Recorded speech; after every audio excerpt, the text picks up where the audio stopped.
It's also important to understand some of the main functions and the complexity of the brain and how we work around trauma. There is reasoning around why the brain is completely focused on trauma. It's focused on the repair and its function. In the back of the brain, we have a small bean-like organ called the amygdala.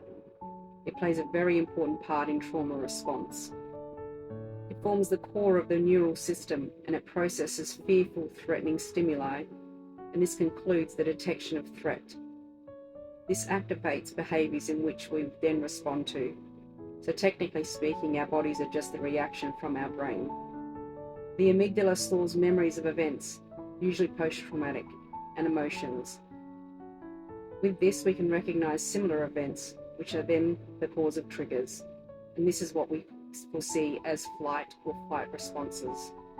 The trigger of the amygdala then sends responses to express our anger, aggression, fear and stress through our body. This is how we respond, and that is the reaction. Some of these memories can be suppressed for years, but a minor trigger sensor can reactivate the source. It can then begin reflecting a vivid memory, which can reactivate or reinitiate the trauma or parts of it.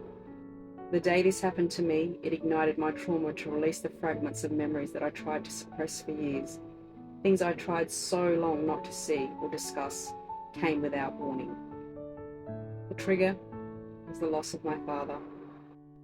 I felt I had no voice for years, not wanting to disappoint, embarrass, or express my feelings in front of a male that highly respected nothing but success from me.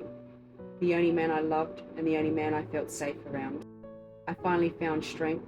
I found strength to find answers to his death. I had a voice. I was able to have a voice. I had to have a voice.